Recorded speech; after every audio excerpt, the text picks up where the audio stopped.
नमस्कार, जय हिंद, वंदे मातरम। दोस्तों, मैं नवदीप सिंह तक्षशिला बुंदेलखंड में आपका एक बार फिर से स्वागत करता हूं। तो सीटेट दिसंबर 2024 आज जो आपकी जो 14 दिसंबर आज का आपका सेकंड शिफ्ट है पेपर जो प्राइमरी का हुआ था, इसका आपके लिए आंसर की है। सीडीपी के क्वेश्चन है इसमें आपके 30 के 30। तो आप यहाँ से मैच कर सकते हैं पूरे क्वेश्चन कि आपने कौन सा टिक किया है और आपका कौन सा सही आंसर होगा इसका। तो आपके पूरे 30 क्वेश्चन इसमें सॉल्व किए जाएंगे आपके इसके सीडीपी के। इसमें ज़्यादा थ्योरी नहीं बताएंगे, बस आपका सही आंसर टिक करेंगे जिससे आप अभी फ़िलहाल मिला सकें अपने आंसर को। और जो भी मैंने आपको बताए थे, आपके जो की पॉइंट थे आपके, जो मैं बीच बीच में बताता था पॉजिटिव और नेगेटिव, वहाँ से आपके ज़्यादातर 90% क्वेश्चन वहाँ से पॉजिटिव नेगेटिव से ही आपके बने हुए हैं। तो आपके लगभग आपका पेपर अच्छा गया होगा। तो इसमें हम देखते हैं कि कौन सा क्वेश्चन कैसे इसका कौन सा सही होगा। तो इस वीडियो को ज़्यादा से ज़्यादा लाइक करके सभी लोगों तक शेयर जरूर कर दें। जिसने अभी तक सब्सक्राइब ना किया हो वो चैनल को सब्सक्राइब करके बेल आइकन को जरूर प्रेस कर लें। तो चलिए देखते हैं आपके पूरे के पूरे क्वेश्चन। तो ये आपका पेपर है। क्वेश्चन नंबर 1 आपके जो आपके नंबर हो सकते हैं क्वेश्चन के, वो ऊपर नीचे हो सकते हैं, लेकिन आपके जो क्वेश्चन होंगे वो यही सारे होंगे, क्योंकि आपका एक ही शिफ्ट का पेपर है आपका सेकंड वाले का। तो इसमें कथन निष्कर्ष से आपका पहला क्वेश्चन है इसमें, जो आपका सेट पेपर है। ये क्या है इसमें? अभिकथन: शिक्षिका को अपनी कक्षा में लड़कों के खेलों में भाग लेने के लिए प्रोत्साहित करना चाहिए व लड़कियों को कला अलंकरण में कार्य देना चाहिए। ये आपका अभिकथन दिया हुआ है। बच्चे और कारण है इसका, मुख्य रूप से बच्चे अंतर्निहित जैविक विभिन्नताओं के कारण जेंडर भूमिकाएं ग्रहण करते हैं। तो इनका कथन का अर्थ ये कोई ऑप्शन दिए हुए हैं, तो इसका सीधा सीधा टिक करेंगे हम इसका आंसर। जब आपका जो अभिकथन होता है, ये आपको पता है कि आपका गलत है, क्योंकि इसमें रूढ़िवादी जो सोच बताई गई है। तो जब आपका कथन जो गलत पाया जाता है, तो उसका जो कारण है वो भी गलत हो जाता है। तो इसका जो सही होगा वो हो जाएगा आंसर ए और बी दोनों गलत हैं। क्या हो जाएंगे? इसके ऑप्शन नंबर 1 सही आंसर होगा। इसके हिसाब से ए और आर दोनों गलत हो जाएंगे। दूसरा क्वेश्चन देखते हैं, इसमें क्या पूछा गया है। लेखन वैकल्य की विशेषता है, मतलब डिस्ग्राफिया इज कैरेक्टराइज बाय। तो लेखन वैकल्प की विशेषता क्या है आपकी? तो लेखन वैकल्प की आपके किसमें लिखित कार्य में चुनौती का सामना करना पड़ता है। तो इसका भी जो ऑप्शन नंबर 1 है ये सही आंसर हो जाएगा, क्योंकि लेखन संबंधी इसमें क्या आती है, आपको दिक्कत आ जाती है। तो ऑप्शन नंबर ए इसका सही होगा, लिखित कार्य में चुनौती। अगला क्वेश्चन है, इसमें क्या पूछा गया है आपसे। शिक्षकों को ध्यान न्यूनता अतिक्रियाशीलता विकार से जूझ रहे छात्रों की आवश्यकताओं को ध्यान रखने के लिए किससे बचना चाहिए? तो किससे बचना चाहिए आपको? तो इसमें इसका जो सही आंसर होगा वो हो जाएगा विकर्षण और शोर करने से। क्या होगा? विकर्षण और शोर करने से आपको बचना चाहिए। तो ऑप्शन नंबर 4 इसका आपका सही आंसर होगा। अगला है आपका चौथा क्वेश्चन है आपका, विद्यालय में खेलते समय ऋषभ एक 7 वर्षीय लड़के ने खेलने के लिए गुड़िया उठाई। उसके कुछ साथियों ने उसकी इस पसंद के खिलौने के लिए उसका मजाक उड़ाया। एक शिक्षक जो अपने विद्यार्थियों को लैंगिक भूमिका के संदर्भ में लचीलापन विकसित करना चाहता है को इस स्थिति में निम्नलिखित में से कौन सी प्रक्रिया देनी चाहिए? तो ये भी लैंगिक पूर्वाग्रह और लैंगिक से इससे लिया गया है आपका क्वेश्चन। तो इसमें एक शिक्षक को क्या करना चाहिए? तो इसका सीधा सही आंसर बताते हैं। तो इसका जो सही आंसर हो जाएगा वो हो जाएगा ऑप्शन नंबर 2। ऋषभ को गुड़िया के साथ खेलने देना चाहिए और दूसरे बच्चों को कहना चाहिए कि वे भी अपने पसंद का कोई भी खिलौना चुन सकते हैं। तो इसका ऑप्शन नंबर 2 बिल्कुल सही आंसर हो जाएगा कि इससे क्या होगा, जब अपनी पसंद का खिलौना चुन सकते हैं तो इससे लैंगिक पूर्वाग्रह नहीं आएगा कि लड़का है तो आपको गुड़िया से नहीं खेलना है या फिर ऐसी कोई चीज़। अगला क्वेश्चन है, पियाजे के संज्ञानात्मक विकास के सिद्धांत में संवेदी चालक अवस्था के 2 महत्वपूर्ण संज्ञानात्मक विकास मील के पत्थर हैं। तो जो जीन पियाजे का संज्ञानात्मक विकास है, इसमें कौन सी 2 चीज़ें हैं जो बहुत ही महत्वपूर्ण है, जिसे मील का पत्थर साबित कह सकते हैं। तो इसका जो सही आंसर होगा वो होगा वस्तु स्थायित्व और स्थगित अनुसरण। वस्तु स्थायित्व तो आपको पता ही होगा, आपने पढ़ा है। तो इसका जो ऑप्शन नंबर 2 है ये सही आंसर हो जाएगा, वस्तु स्थायित्व और स्थगित अनुसरण इसका सही आंसर होगा। क्वेश्चन नंबर 6 है आपका ये भी आपका अभिकथन कारण से है। अभिकथन है 5 से 6 वर्ष की उम्र के बच्चों को ठीक से और रेखाओं के भीतर लिखने के लिए दबाव नहीं डालना चाहिए। कारण है 5 से 6 साल के बाद गतिक कौशल में बेहतर नियंत्रण कर पाते हैं। तो ये बिल्कुल सही बात है कि 5 से 6 साल के बच्चों को भी ठीक से लाइन के भीतर लिखने के लिए जो प्रेशर है वो नहीं डालना चाहिए, क्योंकि 5 से 6 साल के बाद ही गतिक कौशल बेहतर नियंत्रण कर पाते हैं। तो ये बिल्कुल सही है, ए और आर दोनों सही है और ए आर की सही व्याख्या है। इसका भी ऑप्शन नंबर सेकंड इसका सही आंसर हो जाएगा। इस सेट के हिसाब से दोनों सही है और इसकी आर की व्याख्या भी सही कर रहा है। अगला 7वां क्वेश्चन है आपका। इसमें 7वां क्वेश्चन है आपका बच्चे के लिए आपके जो 4 ऑप्शन है वो बताना है कि इस दुनिया में आनुवंशिक कोड के साथ आते हैं, उनकी नियति तय करते हैं, उस सामाजिक सांस्कृतिक संदर्भ में बहुत प्रभावित होते हैं जिसमें वे बड़े होते हैं, इस संसार में खाली स्लेट या कोरी पट्टी के रूप में आते हैं, अनियंत्रित पैदा होते हैं और उन्हें सामाजिक होने की आवश्यकता होती है। तो क्या इसका सही आंसर हो जाएगा? इसका जो बिल्कुल सही आंसर होगा, तो इसका जो आपका बिल्कुल सही आंसर हो जाएगा वो हो जाएगा उस सामाजिक सांस्कृतिक संदर्भ से बहुत प्रभावित होते हैं जिसमें वे बड़े होते हैं। ये बिल्कुल सही बात है। तो इसका सही आंसर ऑप्शन नंबर सेकंड हो जाएगा। आपने देख रहे होंगे कि लगातार रूप से आपका सेकंड आंसर सही हो रहा है इसमें इसके हिसाब से। अगला क्वेश्चन है आपका, क्वेश्चन नंबर 8 है आपका। इसमें भी अभिकथन दिया हुआ है। एक समावेशी कक्षा में छात्रों की आवश्यकताओं को पूरा करने के लिए शिक्षकों को बहुसंवेदी सामग्री का उपयोग करना चाहिए। समावेशी कक्षा, इसका कारण दिया गया है। समावेशी कक्षाओं को पाठ्यचर्या सामग्री के मानकीकरण के साथ साथ मूल्यांकन रणनीतियों का मानकीकरण को अपनाना चाहिए। तो इसका क्या सही आंसर हो जाएगा? तो जो आपका अभिकथन है ये बिल्कुल सही दिया गया है कि एक समावेशी कक्षा में छात्रों की आवश्यकताओं को पूरा करने के लिए शिक्षक को बहुसंवेदी सामग्री का उपयोग करना चाहिए। तो इसका जो ए है अभिकथन है बिल्कुल सही है। तो आपका ये दोनों वाला पहला तो गलत हो जाएगा, आपका दोनों सही है, ये भी गलत हो जाएगा। तो इसका जो सही आंसर होगा वो हो जाएगा आपका ऑप्शन नंबर 4। ए सही है लेकिन आर गलत है।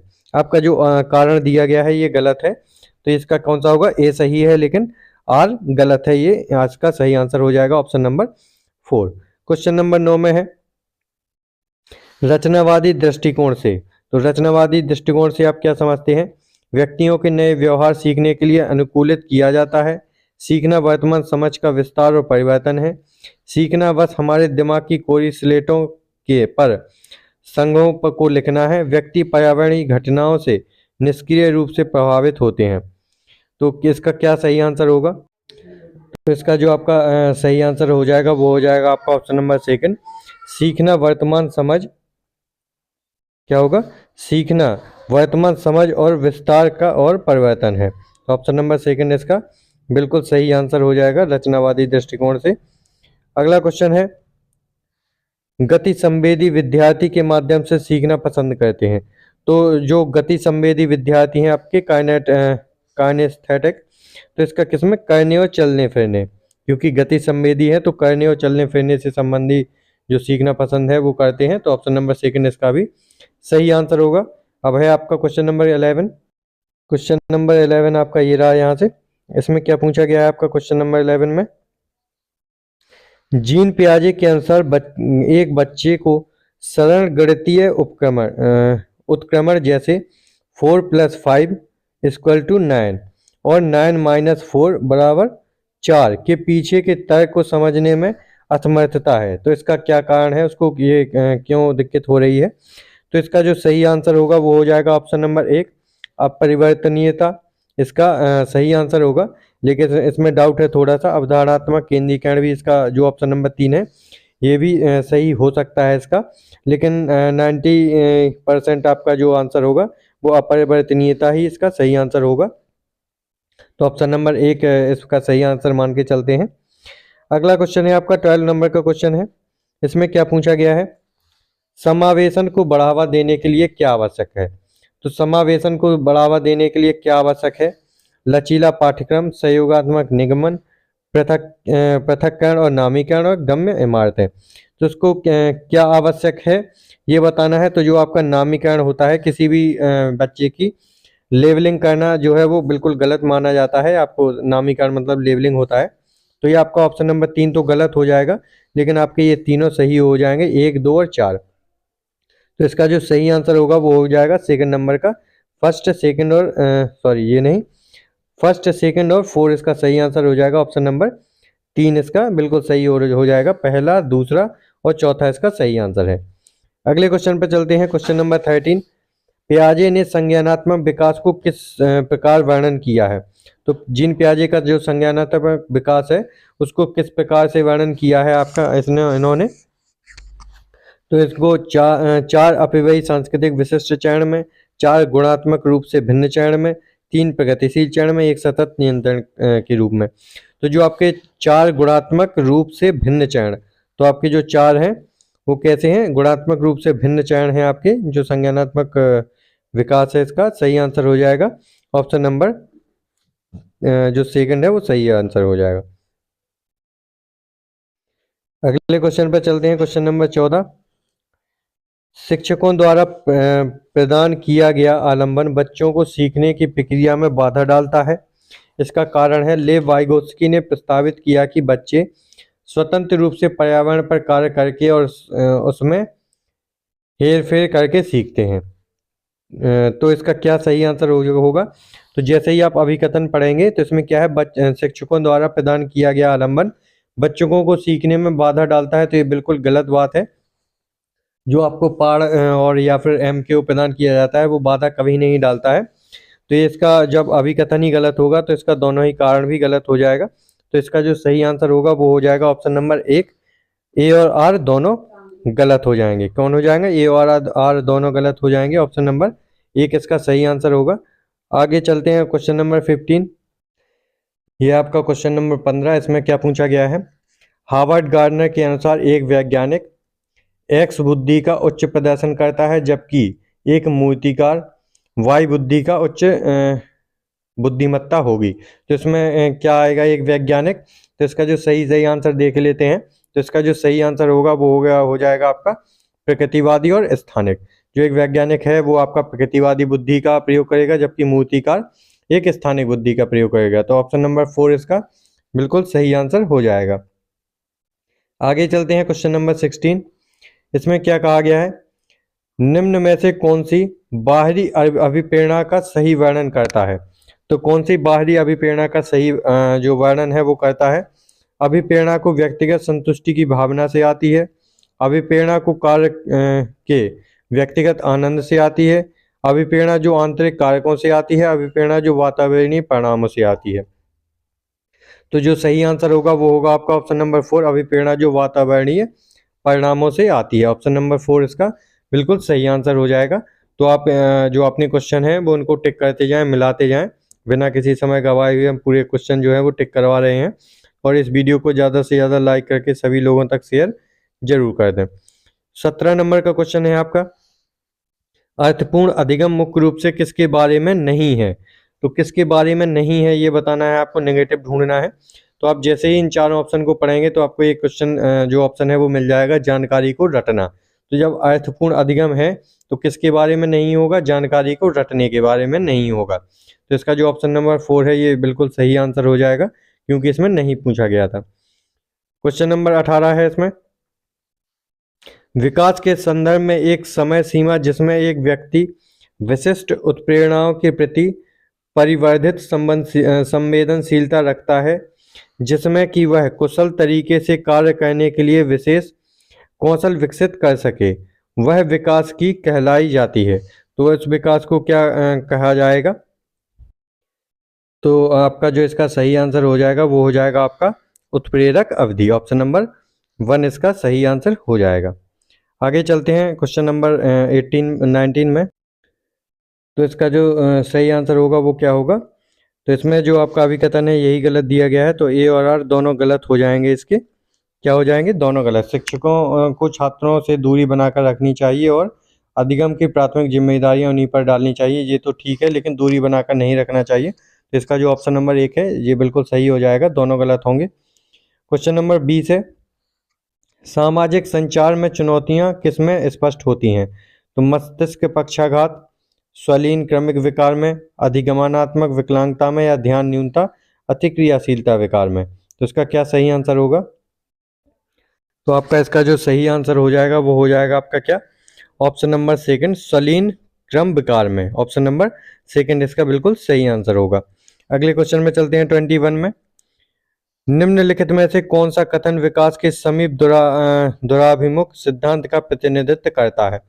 तो इसका जो ऑप्शन नंबर होगा वो 2 सही आंसर हो जाएगा। मोतियों के धागे में पिरोने से पहले बच्चे गेंद के विकास को पकड़ने की क्षमता विकसित होती है, क्योंकि जो बच्चे में क्या होता है, पास से दूर तक जाता है। और इसका जो ऑप्शन नंबर 3 वाला है ये भी इसका सही आंसर हो सकता है, इन दोनों में से कोई हो सकता है, लेकिन अभी इसका जो सही आंसर होगा हम 2 मान के चलते हैं। मोतियों के धागे पिरोने में पहले गेंद पकड़ने में क्षमता विकसित करते हैं। तो ऑप्शन नंबर 2 इसका सही आंसर होगा। 22 नंबर का क्वेश्चन चलते हैं। अच्छे समस्या समाधानकर्ता बनने में विद्यार्थियों को सहायता करने के लिए एक शिक्षक को निम्नलिखित में से किस प्रक्रिया पर बल देना चाहिए? तो एक अच्छा समाधानकर्ता बनने के लिए विद्यार्थियों को सहायता करने के लिए किस पर बल देना चाहिए? समस्याओं को एक विशिष्ट निर्धारित तरीके से हल करना, बड़ी और जटिल समस्याओं को छोटी प्रबंधनशील समस्याओं में विभाजित करना, समस्या के संबंधित केवल एक ही पहलू, ये तो गलत हो जाएगा, मैंने पहले ही बताया था। पूर्वाग्रहों को पुष्टि करे, ये भी गलत हो जाएगा। तो ऑप्शन नंबर 4 और 3 तो गलत हो जाएगा। इसका सही आंसर होगा 2, बड़ी और जटिल समस्याओं को छोटी प्रबंधनीय समस्याओं में विभाजित करना। तो जो बड़ी समस्या है उसको छोटे छोटे टुकड़ों में विभाजित करते हुए उसको समस्या समाधान कर सकते हैं। तो ऑप्शन नंबर 2 इसका सही आंसर हो जाएगा। 23 पर चलते हैं। क्वेश्चन नंबर 23 ये रहा। इसमें क्या पूछा गया है, फिर से आपका अभिकथन और कारण वाला है। प्रभावी शिक्षक खुद को शिक्षार्थियों के दैनिक जीवन और उनकी सामाजिक सांस्कृतिक चीज़ों से परिचित कराते हैं। सीखना एक सामाजिक संदर्भ में होता है। तो ये बिल्कुल सही आंसर है आपका। अभिकथन ये भी सही है और ये भी इसका जो सही व्याख्या करता है कारण का। तो इसका जो सही आंसर होगा वो होगा ऑप्शन नंबर 2। ए और आर दोनों सही है और ए आर की सही व्याख्या करता है। ऑप्शन नंबर 2 सही आंसर होगा। इसमें ज़्यादातर 2 सही हो रहे हैं। ये आपका जो भी आपका जो आपका पेपर होगा आपके में जो ऑप्शन है वो ऊपर नीचे हो सकते हैं सभी के, तो मैं अब इसके हिसाब से बता रहा हूँ। इसका जो 2 सब है वो सही होगा। आपका 24 नंबर का है। लॉरेंस कोहलबर्ग ने तर्क दिया कि बच्चे नैतिक तर्क में सांस्कृतिक अंतर होते हैं। नैतिक विकास क्रमिक चरणों में होता है। नैतिक विकास तर्क में लिंग भेद करता है। बच्चों के नैतिक विकास निरंतर रूप से होता है। तो आपने जो लॉरेंस कोहलबर्ग का नैतिक विकास है ये बिल्कुल चरणबद्ध तरीके से है, इसमें चरणबद्ध तरीके से चलते हैं। तो जो सही आंसर है इसका 2 होगा। नैतिक विकास क्रमिक चरणों में होता है। तो ऑप्शन नंबर 2 इसका सही आंसर हो जाएगा। अगला है 25 क्वेश्चन नंबर का क्वेश्चन। बच्चे जब डैश का अनुभव करते हैं तो बेहतर रूप से सीख पाते हैं। तो किसका अधिक जो है वो अनुभव करते हैं तब अच्छे प्रकार से सीख पाते हैं। तो इसमें सही आंसर होगा सीखने के लिए मध्यम स्तर का उत्साह। जब वो उत्साह का अनुभव करते हैं तो वो अच्छी रूप से सीख सकते हैं। तो ऑप्शन नंबर 1 इसका सही आंसर हो जाएगा। जबकि आपके ये गलत हो जाएंगे। उच्च स्तर की चिंता इसमें दी गई है, ये गलत होगा। दौरान निम्न स्तर की सतर्कता, ये भी गलत होगा। अधिगम व्यवस्था, ये भी गलत हो जाएगा। ऑप्शन नंबर 1 इसका सही आंसर होगा 25 का। 26 में क्या दिया गया है? महारत उन्मुख विद्यार्थी आमतौर पर सफलता का श्रेय डैश को देते हैं और असफलता का श्रेय वाई को। इसमें सफलता के श्रेय किसको देते हैं? तो इसमें जो खराब किस्मत पर कोई चीज़ नहीं डाली जाती है, तो ये गलत हो जाएगा। और अच्छी किस्मत, ये किस्मत वाली, ये गलत हो जाएंगे तीनों आपके। तो इसका जो सही आंसर होगा वो ऑप्शन नंबर 3 हो जाएगा। योग्यता और कोशिश और अपर्याप्त कोशिश। जो महारत उन्मुख विद्यार्थी होते हैं वो सफलता का श्रेय योग्यता और कोशिश को देते हैं और असफलता का अपर्याप्त कोशिश की, हमने अच्छी तरीके से कोशिश नहीं की। तो 26 क्वेश्चन होगा। 27 नंबर का क्वेश्चन जो है ये रहा आपका 27 नंबर का क्वेश्चन। इसमें क्या पूछा गया है आपसे? लेव वाइगोत्स्की ये क्वेश्चन है आपका। वाइगोत्स्की के सीखने के और विकास के सिद्धांत के अनुसार निम्नलिखित में से कौन सा आलम्बन का उदाहरण है। तो उसका कौन सा उदाहरण हो जाएगा? अभिप्रेरणा के रूप में एक छात्र को उसके काम करने के लिए श्रेणी प्रदान करना, छात्र को पढ़ने के लिए कार्य देना, उन्हें स्वतंत्र रूप से सरल जवाबों के लिए देने के लिए कहना, एक छात्र को एक कौशल प्रदान करना, उन्हें फिर अपने दम पर उसे महारत हासिल करना, किसी कार्य को छोटे चरणों में तोड़ना और आवश्यकता अनुसार सहायता प्रदान करना। तो इसका क्या सही आंसर होगा? तो आप जैसे कि देख रहे होंगे लेव वाइगोत्स्की ने दिया है, किसी कार्य को छोटे चरणों में तोड़ना और आवश्यकता अनुसार सहायता भी प्रदान करना, ये इसका बिल्कुल सही आंसर हो जाएगा। ऑप्शन नंबर 4 इसका सही आंसर होगा। ये नहीं होंगे अभी ये आपके गलत हो जाएंगे। तो इसका जो सही आंसर होगा वो होगा ऑप्शन नंबर 4। 28 क्वेश्चन का है, वाइगोत्स्की के अनुसार बच्चे स्वयं से बात करते हैं, तो उसको क्यों करते हैं, इसमें क्या इसका सही आंसर हो जाएगा? तो इसका जो सही आंसर होगा वो होगा आपका विचार और आत्मनियमन में सहायता के लिए। क्या हो जाएगा? विचार और आत्मनियमन में सहायता के लिए। ऑप्शन नंबर 4 इसका सही आंसर हो जाएगा।